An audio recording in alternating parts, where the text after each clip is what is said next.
and DJI is one of the most popular drones, and it's sold. Mm-hmm. And a lot of police departments use that.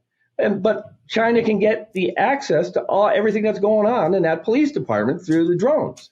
But policymakers haven't really focused on it. I mean, some have, and they wave the red flag and say, "Hey, this is really a problem. What are you guys doing?" Yeah. And until somebody comes out and some policymaker like the president says, "Here's a deal. We're not going to do this anymore. You can't do this. China's monitoring you." It doesn't stop.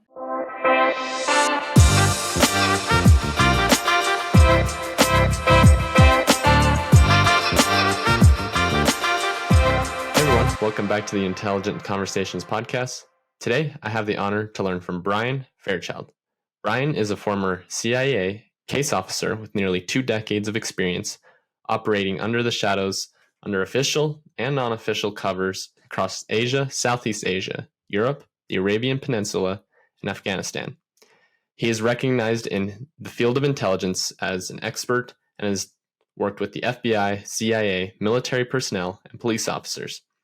His recent book, The Hidden, sheds light on the intelligent efforts and some of the technology that is used in intelligence efforts in both China and the United States. I don't want to spoil the show, but Brian was fantastic in the episode. And he shares a lot of things that, quite frankly, most people are just not aware of and what's kind of going on in the world. If you're interested in getting into the intelligence industry, I would highly recommend listening to Brian share some of his stories and some of the things that go on in this industry. Without further ado, let's welcome Brian Fairchild to the show. I'm excited. I'm really excited to learn from you. And I mean, it seems like you have a lot to share.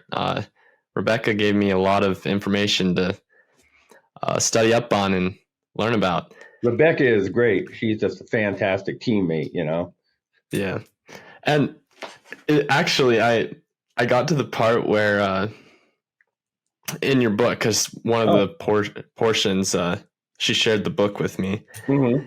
And I just recently passed the part where you said most Americans, it's the exchange between, in the Chinese Right. Yeah, I know what you're talking about. We've negated the word united in the United States. Yeah, and I was blown away, and I'm sitting there, I'm thinking to myself, like, man, if this doesn't describe the current situation we're in right now, I don't know what else does. And it's sad. I mean, and it's hurting intelligence. It's hurting all government policy, and it's just a bad situation. We're kind of in a bad way. How is it hurting intelligence? I'm curious. I mean, I also related to the fact where it's like most Americans are ignorant. They're growing up just not knowing how the intelligence community works. Right. Or even American history, I mean, just regular, or civics, I mean, we used to always have civics classes in school, it does teach you the basics of government, that there's a legislative branch and an executive branch and judicial branch, and things like that. And we don't even do that anymore.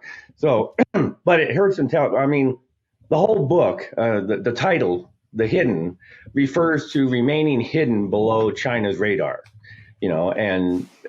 I was a case officer for my whole life, and, official cover worked back then for several reasons, but it doesn't work now. If you put people in an embassy, and you stick a flag in the stand, and it's got a big flag, and you have a building called the U.S. Embassy, it's like getting those foam fingers, in a football game, and you just go, all of our spies are right here.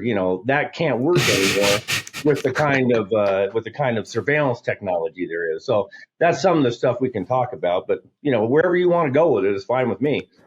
Yeah, no, I'm fine. This is pretty casual. Like I said, I just want to learn from you, and I'll try and ask questions I think the audience enjoys as well. Sure. And I mean, even just that portion we're just talking right now, I'm going to keep it in. I mean, sure. You have great things to share on that. So on that note, since we pretty much tell everyone where our spies are, I mean, that seems counterintuitive, but why'd we stop? Why'd we stop doing that? I guess is kind of my question. No, we're continuing to do that. And so the deal is that CIA was created back in 1947, right? And CIA was created to go after the Soviet Union. And so back then, I mean, from 1947 through the 50s and the early 60s and, that era, for the most part, the counterintelligence services of different countries was basically created by us. I mean, because all of a sudden there's a new Cold War, right? And I mean, this is right after World War II, and all the countries in Europe are decimated, and there are still some intelligence services around that were doing stuff in the Cold War, but during the war. But when we got into the new Cold War, all of a sudden countries all over the world became of interest to us because the Soviet Union was spreading its ideology all over the world. And for a time, the Soviet Union and China, bonded together. And so it looked like we were against a massive, communist movement, and all that. So at that time, these countries in Latin America and Africa and even some in Europe didn't have intelligence services, but the Russians were, the Soviets were there. Well, if the Soviets were there, we had to be there, right? Because we're trying to recruit Soviets. It doesn't matter. You don't have to recruit a Soviet in Moscow to have a good spy. You can recruit a Soviet in Burundi, or a Soviet in Jakarta, Indonesia, or whatever. So when we went to those places, lots of times there was only, a nascent or no counterintelligence service to really speak of. And so, the guys that were on our side, the free world, as opposed to the Warsaw Pact and Soviet Union, people, they were more than happy for us to help them set up a counterintelligence service to watch the Soviets in their own country, right? And so, so we didn't have to worry about that. But, since we set them up and we were liaison with them all the time, we were training them, we didn't have to worry about them turning around and doing surveillance on us.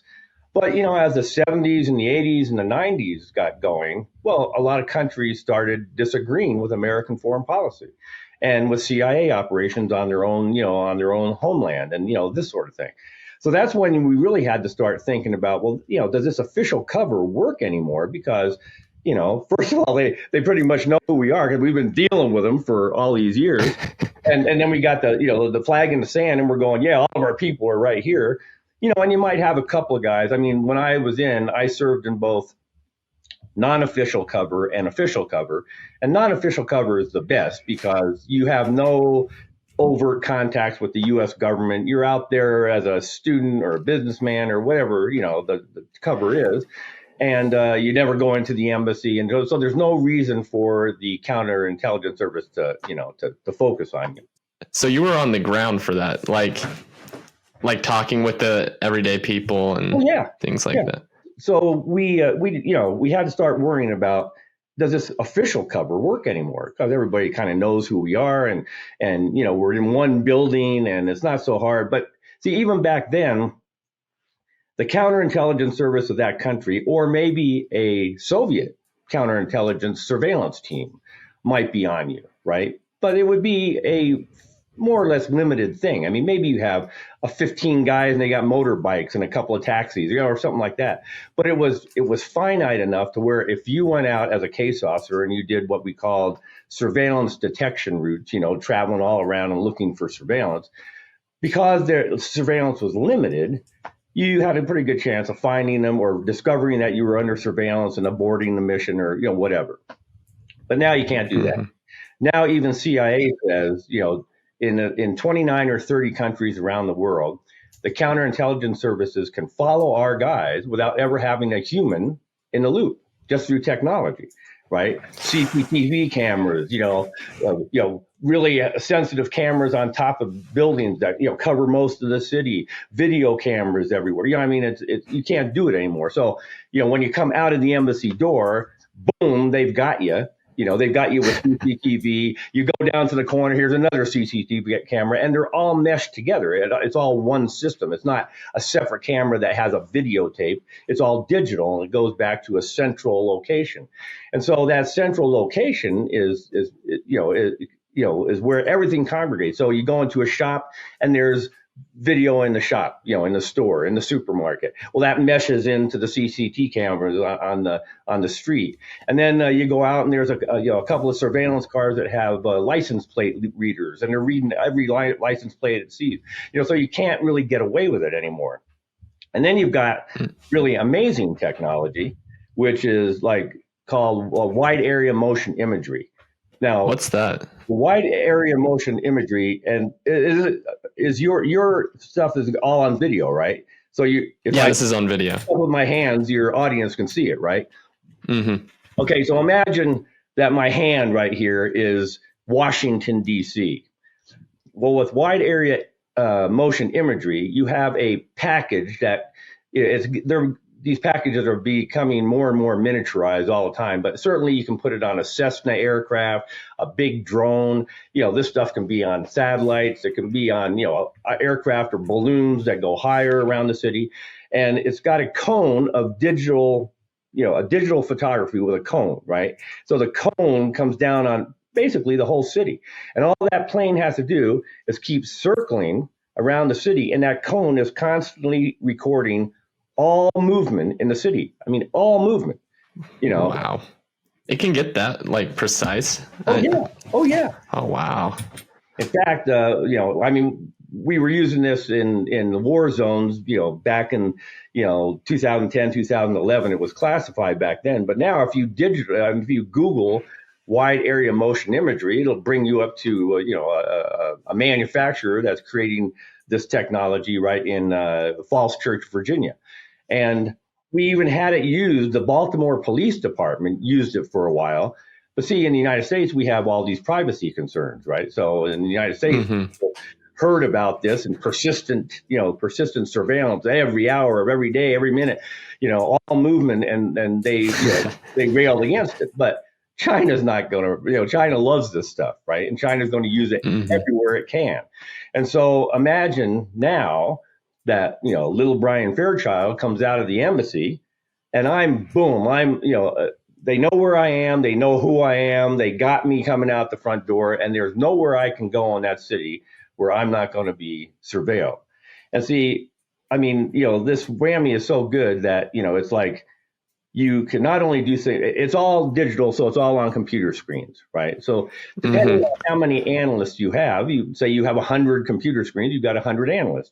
And each analyst can handle, say, I don't know, 5, 10 targets on his computer alone, right? So that room of 100 analysts can be following at any given time 1,000, maybe thousands of people, right? And you have facial recognition, right? So the facial recognition zooms in and goes ding ding ding ding ding and gets like, and that camera now, all those cameras are going, when it goes off to another camera, that camera just gets my facial recognition and goes ding, it goes to them, goes to the next camera, goes to the next camera. And then whammy above is recording all movement. So imagine if I come out on my stoop in Washington, D.C., while whammy is going around, I get my Washington Post and I go back in.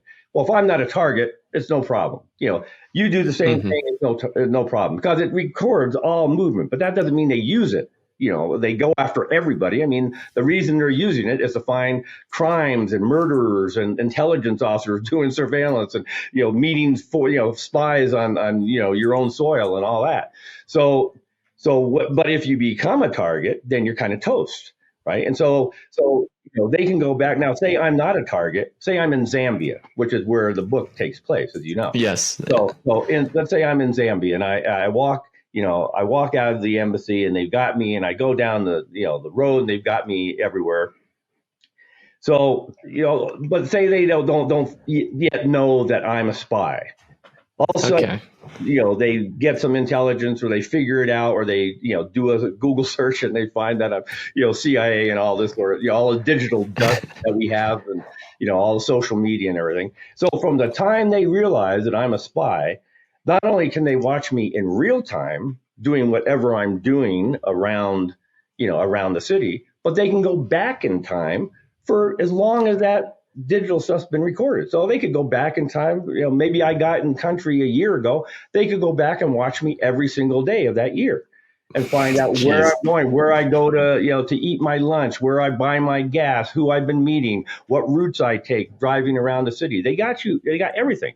So if you have that situation where you have official cover, in embassies, it doesn't work anymore. Because they've got you. I mean, the technology itself is existential to the job. And it's not just me that says this. I mean, just about I can't remember if it was 6 months ago or a year, there's a guy by the name of Michael Morrell, Michael Morell's got a podcast, and he was formerly the acting director of all CIA. And he met with, in James Bond movies, who Q is?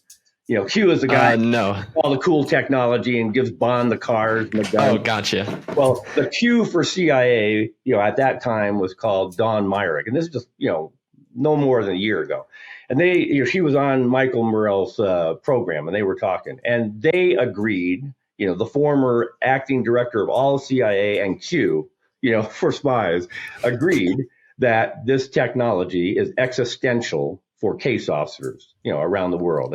And you just can't operate that way. But yet they continue to try to do it. And they continue to try to do workarounds. Now, here's an idea of two workarounds that Don Myrick brought up.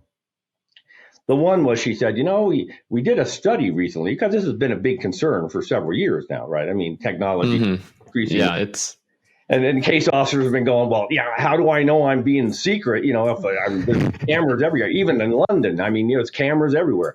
So I want to just interject here. How many countries have these type of systems where they surveil just the masses type of thing? No, most countries want them, at least in the example I'm giving you, that, Morell and Myrick both admitted that, at least in 30 countries, it was so good. The surveillance capability was so good, the technical surveillance capability, that they could follow our case officers around town with no humans involved at all.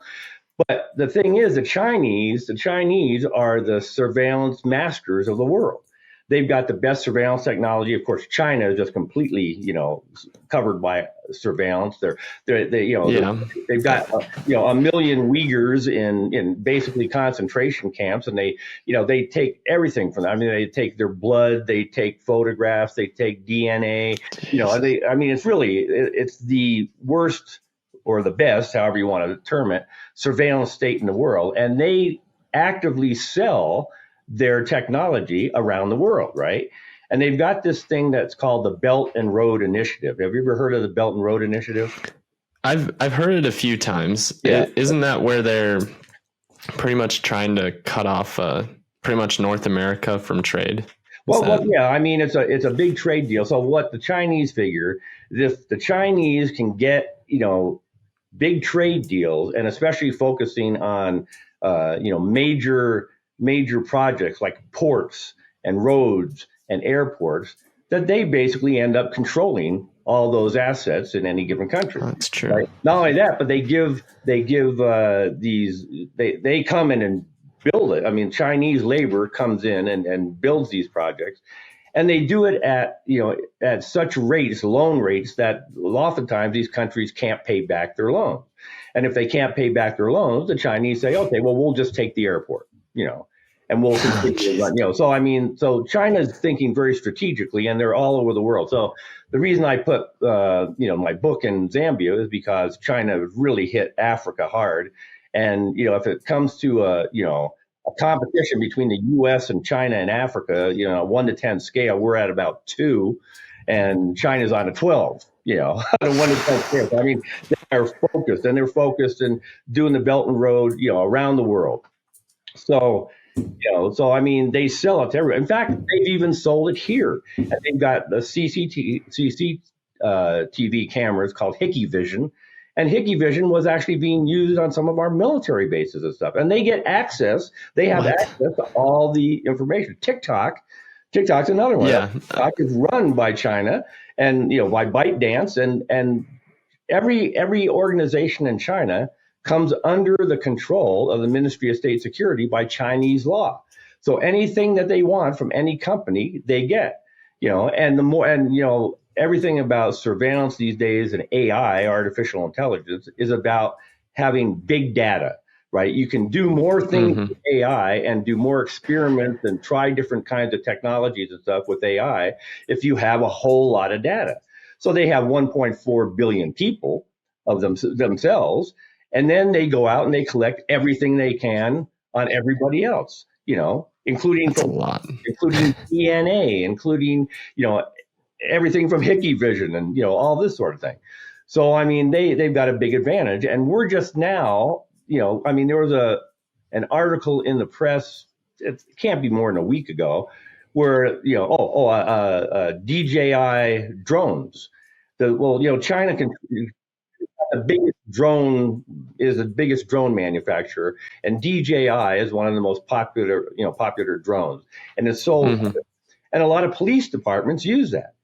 But China can get the access to everything that's going on in that police department through the drones. But policymakers haven't really focused on it. I mean, some have, and they wave the red flag and say, "Hey, this is really a problem. What are you guys doing?" Yeah. And until somebody comes out and some policymaker like the president says, "Here's a deal. We're not going to do this anymore. You can't do this. China's monitoring you." It doesn't stop. So, that gives you examples of where we are. Yeah, it's a scary situation. So I just want to take a few steps back just for your average Joe though. Oh, sure. Absolutely. Maybe they're sitting there why would the Chinese care about me type of thing? Why would they, what benefit do they get if they have let's say these feeds to communities essentially and how they run? What's the benefit?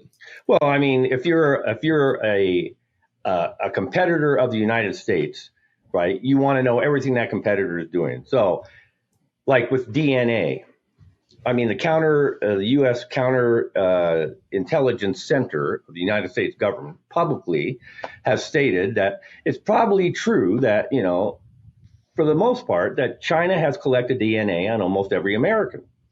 Okay, so what's the deal there? Well, it's not necessarily they're going to be focusing on you, Josh, and creating some weapon to hurt you or something. Yeah. Like I said, the more data they have, the more they can use their own artificial intelligence. So they can so they have an unfair advantage right there creating products, biotechnological products, because they have more data that they can use, to do their experiments and to come up with ideas and concepts and different items like Logitech here, my camera or whatever. I mean, the more data they have, the more things they can do with it. So that's one thing. But then on the other hand, they can also, target individuals. So, like in my book, you haven't gotten to it yet, but one case officer, one CIA case officer is killed by the Chinese Ministry of State Security with a new genetic weapon. And this isn't science fiction. I mean, this can be done, So, in fact, have you heard of CRISPR? Do you know what CRISPR is? Well, CRISPR is the genetic editing, tool. I've heard of it. It's revolutionized the world of genetics. I mean, every geneticist uses CRISPR or some combination of CRISPR and something else. And you can go in and you can find a cancerous gene and snip that and put a good gene in there and get it back into your body. And then, you have a good chance of curing a disease. Now, they're hopeful, but they can. But cancer is not just one kind of a disease. I mean, cancer, many different kinds. So they're hopeful that using this kind of technology, they're going to actually be able to, beat cancer. And for the first time in our history, scientists believe that's possible too. But the reverse is also true. So let's say that you are an intelligence officer and you're in Zambia. And they get your genetic material. Well, how do they do that? Well, it's not hard. You go to a restaurant, you use a napkin, you wipe your mouth, you leave. Somebody comes and picks that napkin up, or a fork, or a glass that you just drank water from, or you take some gum out of your mouth and throw it in the trash, and a guy who's doing surveillance comes by and grabs the gum. I mean, it's not a real hard thing to do. So, and they know you're an intelligence officer, Josh. So they get this and they say, well, we want to knock this guy off because he's trying to recruit one of our Ministry of State Security officers in the embassy here, and we got to show them they can't do that. So we'll get his DNA. So as soon as they get that DNA, they can do your entire genome. I mean, it's not like because it's just a little bit of stuff on a napkin that they can get a little bit of your DNA. They can do the whole genome. And when they do your whole genome, they look into it and they find out that you have a dormant gene for some disease. And in my book, the woman has a defect in her genetic makeup with this disease. So what they do is they alter it, and they create a genetic weapon to make that dormant gene come back alive and proliferate like a cancer, right? And so, but you have to have a way of getting that genetic weapon into your body, right? So how do you do that? Well, in the business, we call that a vector. And a vector can be a mosquito, right? Mosquito-borne diseases. A mosquito bites you and you get, whatever, Ebola or whatever, malaria or whatever it is. So that mosquito is a vector. Well, the flu is also a vector. It's a virus. So they can take the flu virus and take that genetic weapon and marry the two together. And now they got to figure out, well, how do they get it back to you so it gets in your body and only works on you? The only human that this is going to work on is you. And so what they do, they in the book, they use a tried and true method, and they get those little breath things that you can spray in your mouth. Well, they get one. Oh yeah, the breathalyzers. Yeah, and so they do like the breath thing, and the woman is off on a little vacation in Zambia at a wildlife park. And she comes back, and when she opens her car door, they've sprayed her car door and her trunk door and stuff with this stuff. And as soon as she opens the car door, now she's got millions of microbes on her hands, unbeknownst to her. And she's wiping her nose and wiping her mouth and stuff. And it's like COVID, now you have it, right? And so by the end of the evening, she comes back in the afternoon. By the end of the evening, she's dead, because they created this weapon, so there's that danger. Then there's the danger that, they can use it for intelligence purposes. If they find out that you are the son of an intelligence officer and they want his secrets, well, they can, come to him and say, if you don't want your son to be dead by the end of tomorrow, you might want to give me those secrets, so, I mean, there's a lot of, if you're a nefarious person, you can find a lot of ways to use this stuff. So that's how it can be used. But the Chinese, I mean, there's no doubt that they're collecting it. I mean, this isn't, a figure. Oh, for sure. No. They are really doing that. And one of the ways they did it is when after COVID, one of the ways they got American DNA is that after COVID, we were all trying to figure out, well, how are we going to test for this, and who's going to test, and can we go down to the CVS or Osco's drug and test, and they were setting up makeshift testing facilities that you could drive through and get your mouth swabbed and all that sort of thing. So the Chinese, they started sending portable labs to the United States and countries all around the world, and saying, hey, we'll swab you and we'll take the test. And you can process it here and stuff, but all the data went to China, right? So they were helping Americans on one hand, but the real reason they were doing it was to get American DNA. Then there's another way they do it. They put out products. I mean, like if I took off this hat right now and showed you, it's made in China, right? So almost all products are. Yeah. So imagine you're a woman and you want to take a pregnancy test, and you go to a Safeway, and you go on the aisle and you look and you find some pregnancy P test sort of thing that you can test to see if you're pregnant, and that's made in China, or you go, I mean, you go to a genetic, 123Me or whatever, that sort of thing, and they bought part of that, that organization. I don't know if they really did with this particular organization, but they bought different types and different aspects of American companies, so they get the data, so they get all this DNA, they get everything, everything pretty much that they want. So does that answer your question? Oh no, that does. And I mean, I even had the thought, it was like, I mean, you get enough data on something, you can find,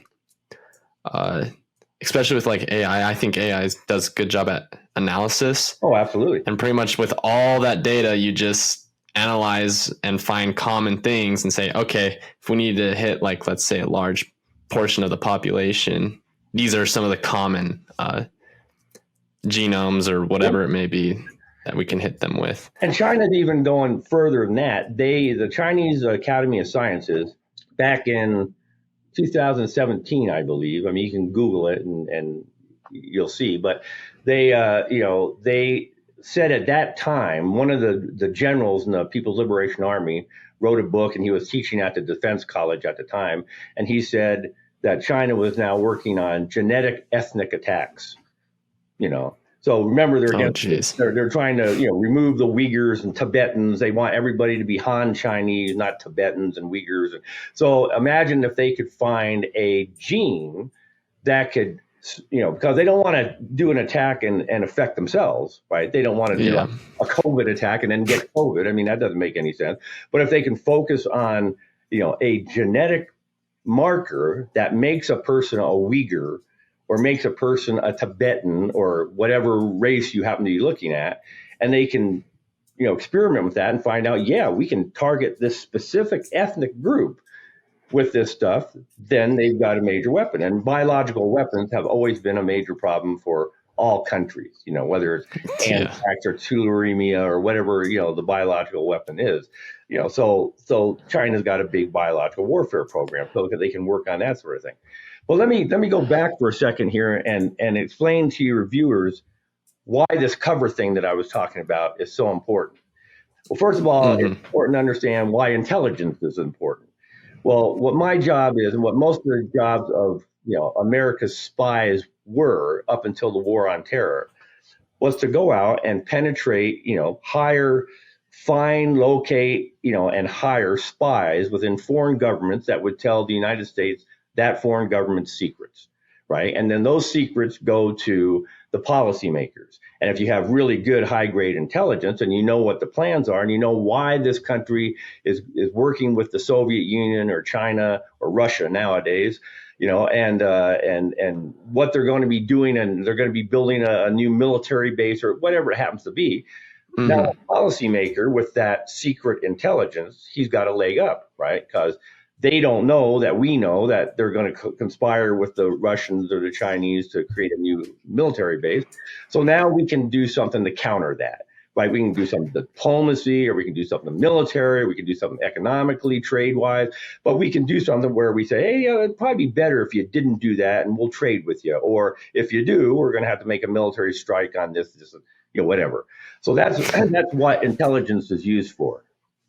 But so if you've got a bunch of spies out there like me, and we're getting that kind of high grade intelligence, man, things are looking good.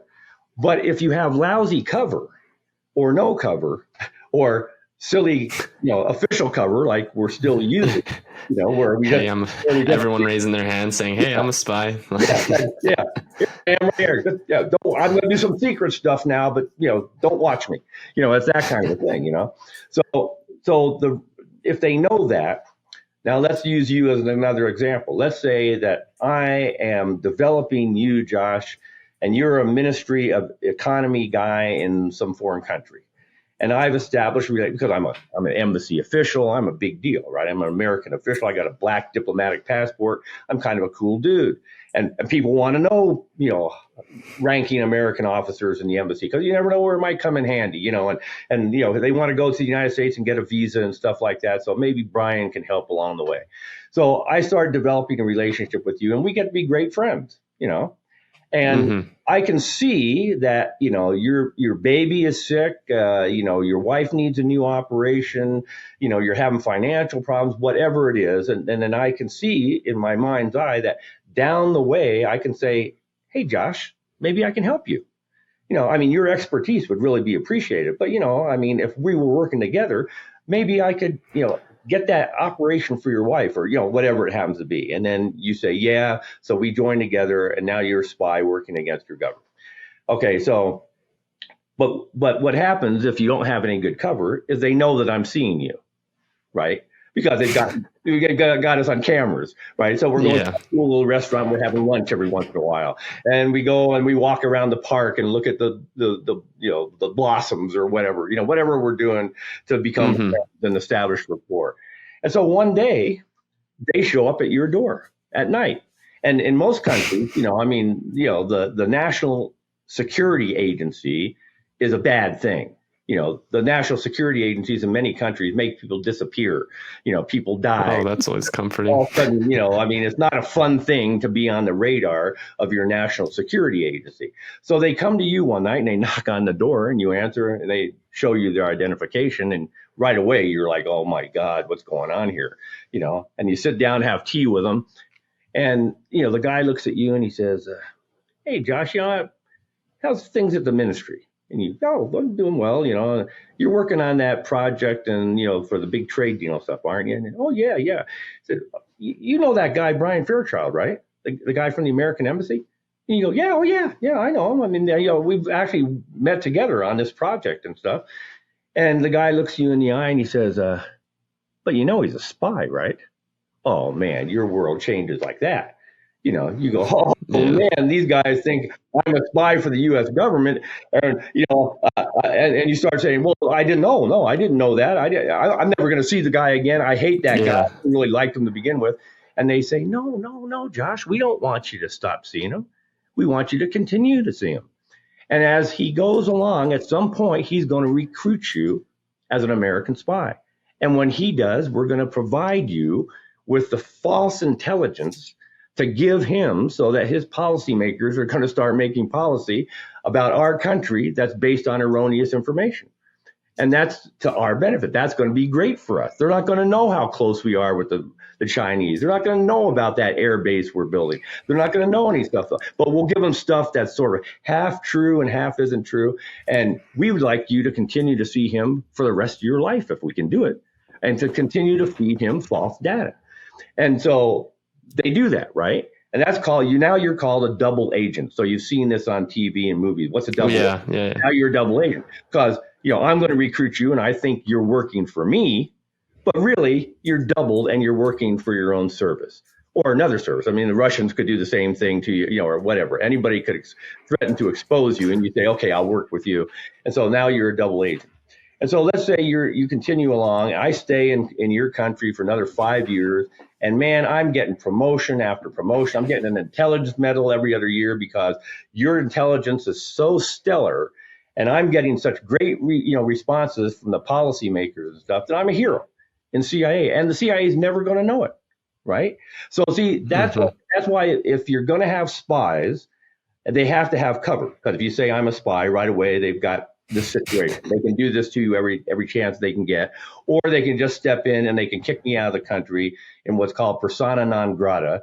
So they kick me out of the country on a diplomatic reason, saying you're a spy. We never want to see you again in this country. Get out. Or they can step in at any given time and put you in jail, or they can step in at any time and kill you, or whatever it is. I mean, once they know that you and I have this relationship, the whole thing goes to crap. So that's why it's so important that if you're going to have, spies doing work that's important for the government, then you've got to have them under really good cover. It's not just it'd be nice if you could have it. It's a must. It's vital. Otherwise, it's existential for the nation because, you can't run clandestine operations when everybody knows that you're meeting with Josh. So it just can't be done. So that's why spying is important, and that's why having the appropriate cover is important. I'll shut up for a minute. And I know that it looks like no. I love this. I mean, it's things like I said at the beginning, I'm just ignorant to, and I never even was really taught in school that's kind of going on, or even just the place that the U.S. has in the world, and that for that matter. Sure. And kind of the influence they have in other countries too. I am curious though, you were on the ground doing some of this stuff. What countries did you kind of primarily work in? Or I can tell you, I was assigned to China and I was a base chief in China. But as far as the other countries are concerned, let me just say, and I'll tell you the reason why I told you that, because I know the Chinese know that I was there. But I worked in. I lived and worked. So what a case officer, let me just go back for a second. A case officer in the last Cold War, that's what I was, a case officer. A case officer lives overseas, spends the majority of his career overseas, speaks foreign languages, understands the history of the country that he's in and the countries that he's targeting, whether it's the Soviet Union or China or North Korea or whatever it happens to be. And you become educated on the policy situation in those countries and in the region and all that sort of thing, right? And you have basic information. You know what an AK-47 is, right? So let's say I try to recruit you and you're a foreign military guy. And if I don't know what an AK-47 is, which is the most, widely used combat rifle in the world, created by Kalashnikov in the Soviet Union. If I don't even know what that is, and I say, so what were in those crates, Josh? And you say, oh, a bunch of AK-47s. And I go, what's that? Well, if I'm so dumb, if I'm so ignorant, I don't even know that. Do you want to risk your life for me? This guy doesn't even know what I'm talking about when I'm talking about an AK-47. So you develop information and, an understanding of the world and strategy and the strategic situation between you and the enemies of the United States and so forth and so on. So,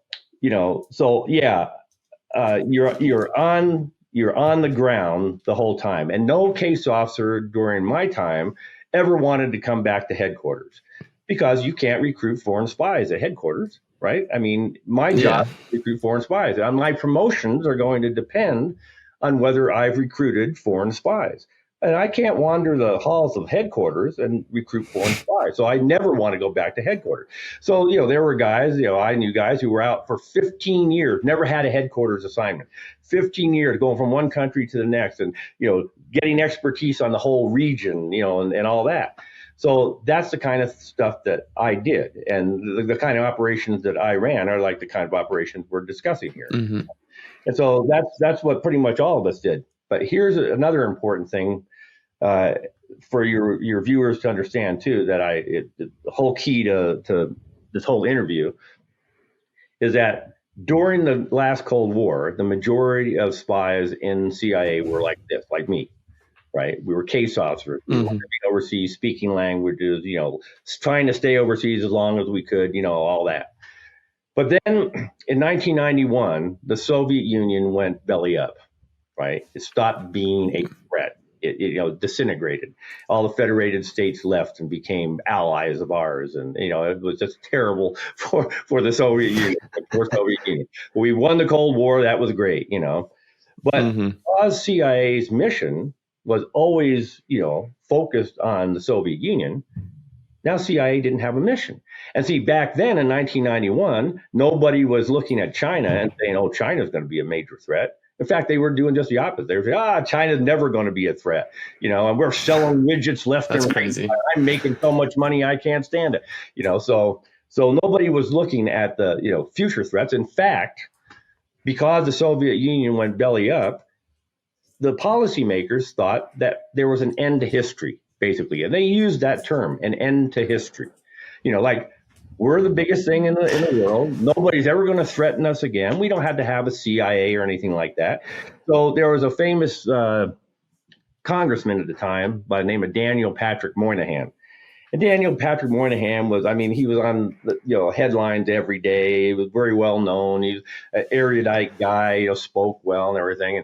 And he was a powerful guy in Congress. Well, he came up to the CIA director at that time, a guy by the name of Jim Woolsey.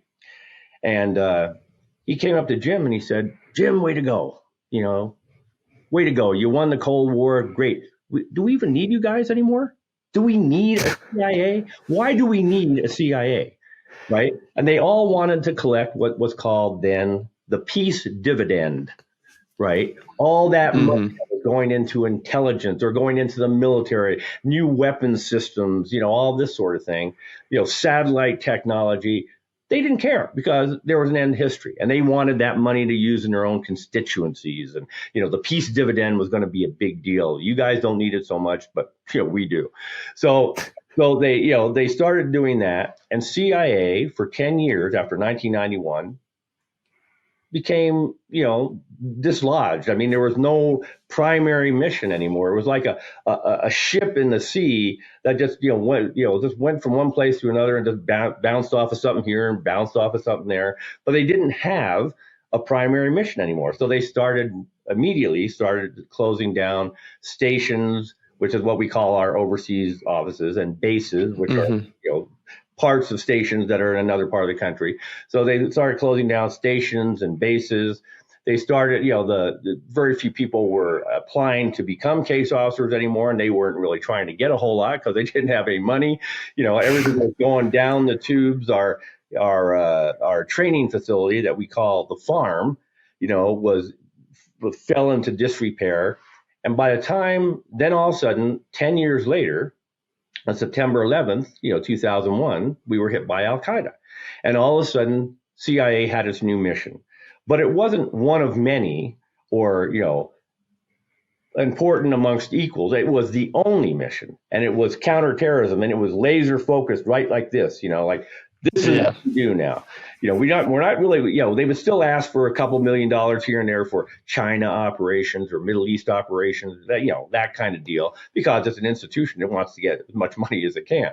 But it wasn't that we were focused on those areas. It was that, they could pad the budget basically, but it was all counterterrorism.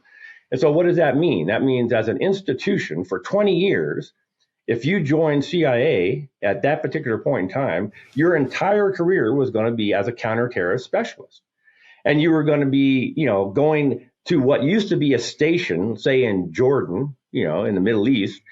And it used to be a station where we ran operations against the Soviets and the Chinese and North Koreans and Iran and the PFL, all these different targets.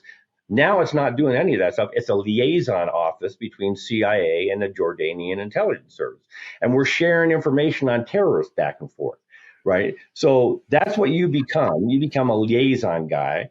And CIA also has a paramilitary aspect to it. And it always has, and it always came out of what we call Special Activities Division or Special Operations Group within Special Activities Division.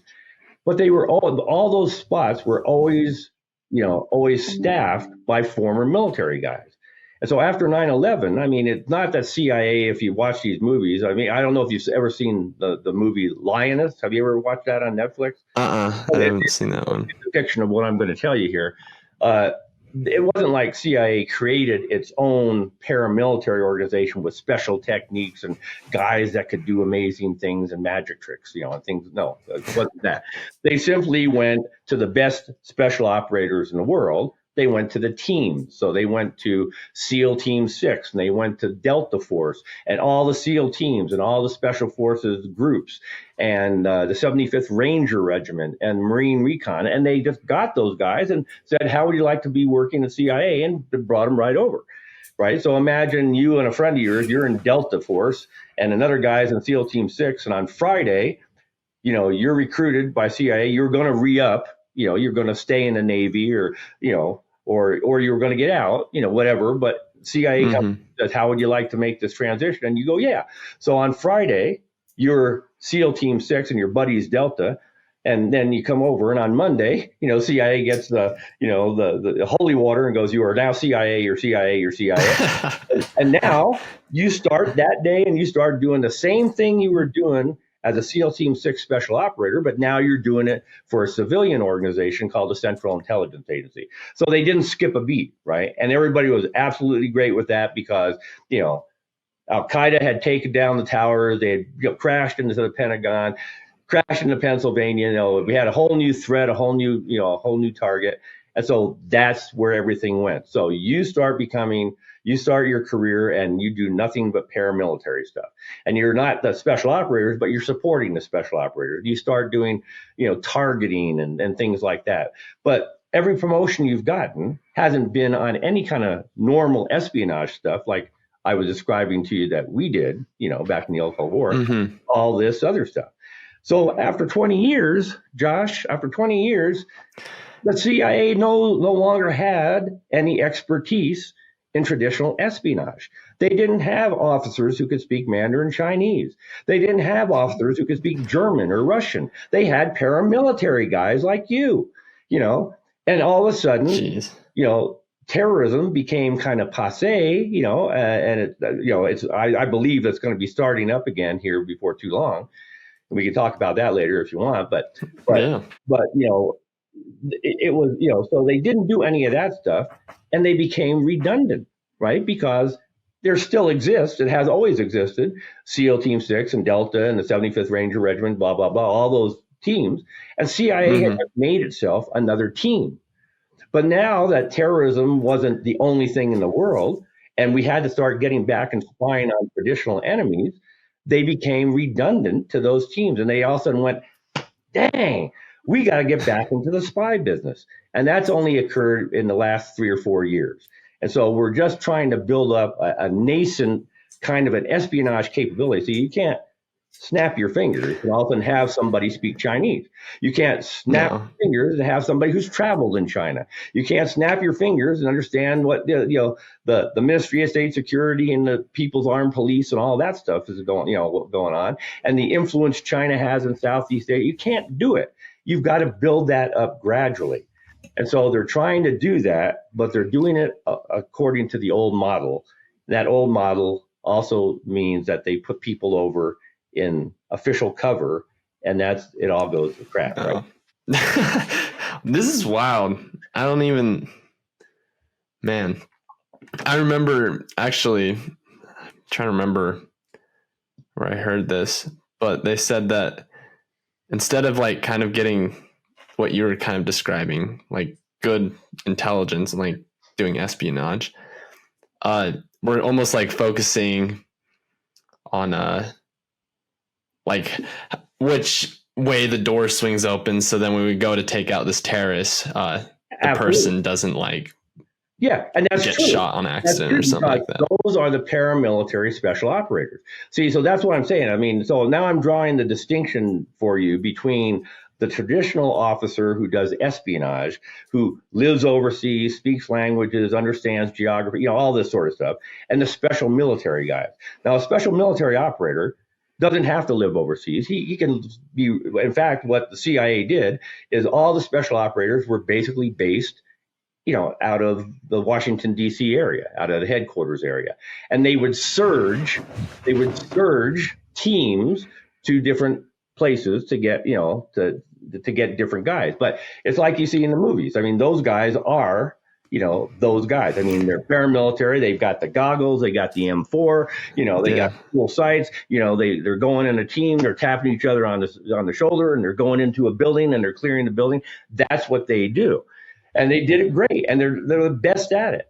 But when you compare, and then after they did the mission and they got that terrorist or blew up that cell, then they get back on a plane and go home.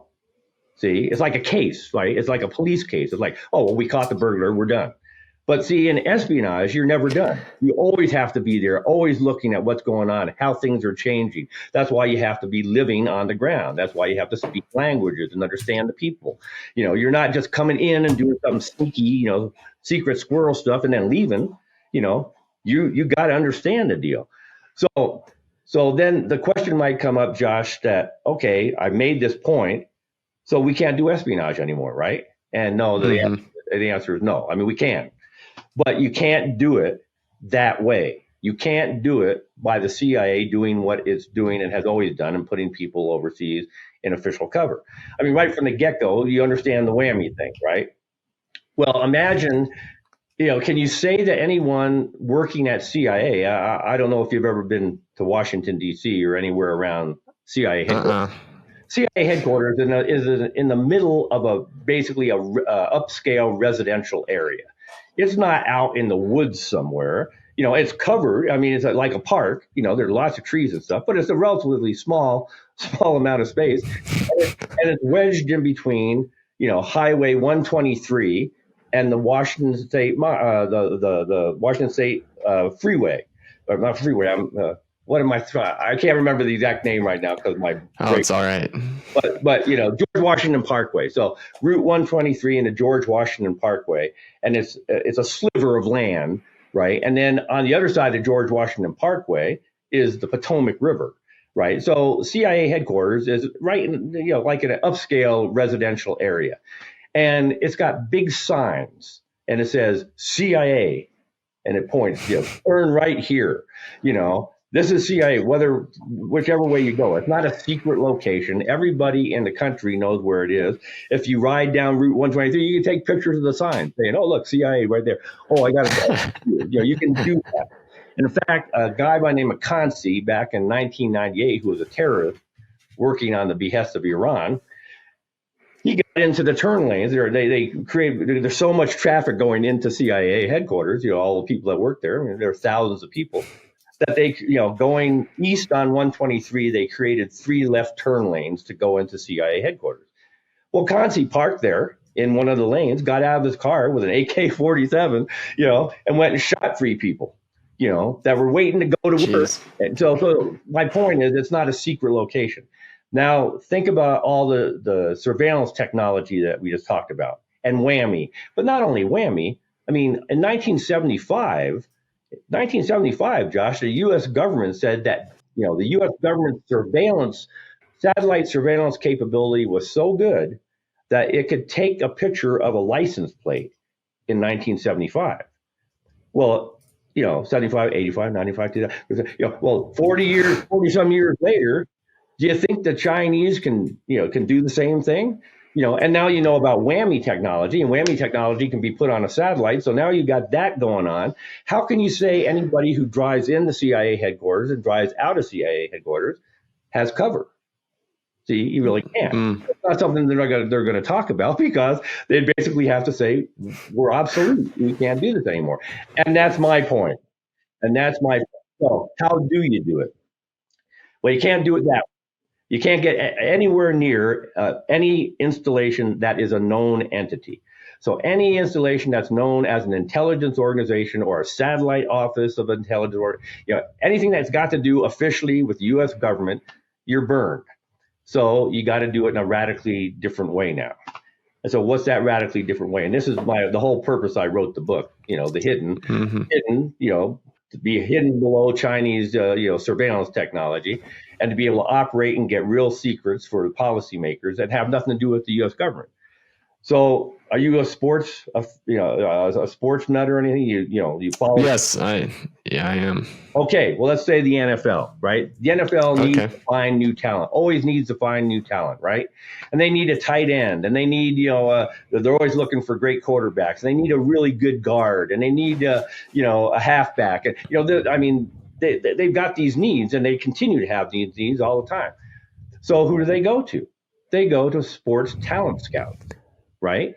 So now, Josh, you're now a sports talent scout, and you don't have a headquarters, and you're not in NFL headquarters. You're a guy that has been following ball for your whole life. Your dad did the same thing. You guys went to games together, and now what you do is you go to every junior high school, junior college, game that you can find, and some sandlot games, looking for raw talent, guys who have the ability, that the NFL can get and mold into their next superstar, right? And so that's what you do. But you don't go around saying, I'm a talent scout. Look at my fingers here at the game. You don't have, talent scout headquarters that everybody's driving into. You're running around in your raincoat and a baseball cap and maybe a video camera, and you're watching this new talent. And you go, man, that junior high school kid, you can't do anything now, but maybe in another couple of years, that guy is going to be good.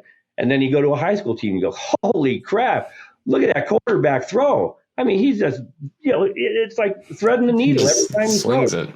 And then you go to the junior college and you see this mountain of a man, as a guard, and people try to go around him and stuff. They just can't do it. No, stop, brother, stop. You can't do that.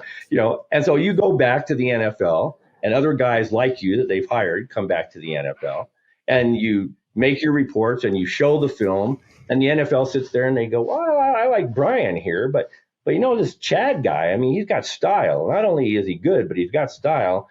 I think we'll take Chad, right? And then the NFL goes to Chad and says, how would you like to be a superstar? And the guy starts his NFL career. Well, imagine doing the same kind of thing, only in a business way, where you're not going to junior high school games and stuff. You're going overseas because you've been in business your whole life, and you've done overseas your whole life. And all the international chambers of commerce and all this, and you've got contacts everywhere.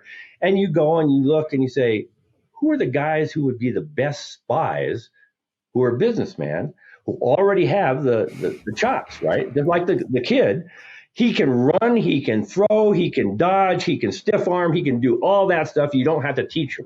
You don't have to bring him on as a 20-something and hope that over a 7-year period he becomes a seasoned case officer. You want somebody now that's got the expertise and the networks now. right? You don't want to have to hopefully build that up and hope and pray that one of these guys will turn out to be a decent spy and have a decent network. Because you can look around Lusaka, let's say you go back to Zambia, so now you can look around, Lusaka, and you can go, man, that Griff Harkin guy, man, he's got, what do we need for a spy? We need a spy to have access to secret information, to privileged information, right? Well, this Griff Harkin guy, he's in bed with this tribe, the Bemba tribe, which is the biggest tribe in all of Zambia. And they have problems with the government, and the government's in bed with China.